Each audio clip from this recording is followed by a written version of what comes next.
everyone, I only have a few things to mention today. First off, welcome new subscribers. Thanks for the clicks, and I hope you stick around and keep watching. I'm almost at 27,000 subscribers and somehow over 1 million views. Maybe I'll do a Q&A video at some point so you can get to know me a little bit. So anyway, I've been on a little break for about a month for a couple of reasons. One, we're about to move house at the end of this month, and at the same time, we're about to reopen our deli, both of which we are currently renovating simultaneously. On top of the fact that I work full-time, it should go without saying that I've been a bit preoccupied with real-life stuff. Two, I've been doing a lot of thinking about my time on YouTube, and this year has been especially difficult for me. I've tried doing different things with the intent to ease my channel in a less abrasive direction, and it has resulted in a lot of disappointment and frustration. As we all know, YouTube has implemented a lot of changes since last year, the most damaging ones being the non-user-friendly Google+, and removing the video response feature. Since then, much of what I've enjoyed about YouTube has basically been ruined, what with YouTube's policy of only fixing that which is not broken. Viewership has fallen because subscriber feeds are unreliable, AdSense has been replaced by the shitty and totally confusing and inaccurate analytics reports, and the comment sections fuel trolling by implementing the top comments feature as the default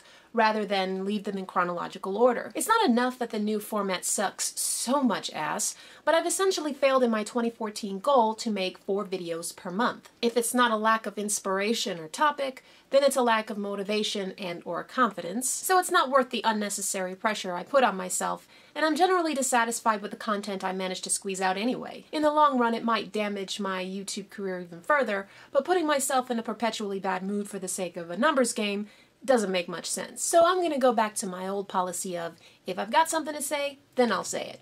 Trust me, it's for the best. Truth is, a lot of people didn't like the new direction because some people just don't like change. That's okay, I don't always like change either. Hence a minute ago when I was bitching about the new YouTube format. And there are people who also don't like when someone changes their positions on certain subjects. For example, I recently made 2 videos for the Breakfast Club channel talking about Patreon. I'm not going to repeat what I've already said in those videos, so please check them out afterward. Links are below. Long story short, I don't have a Patreon and I have no plans to create one. This is me, changing my mind.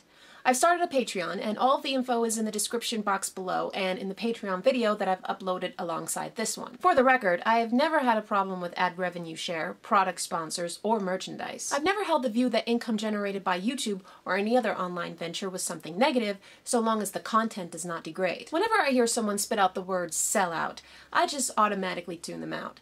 It's a non-answer very easily glommed onto from their mobile device or computer that they probably purchased after seeing on some kind of advertisement. And yet I never hear the same people bitching about movie theaters, AM or FM radio, or any television channel aside from PBS. They all use commercials and product placement.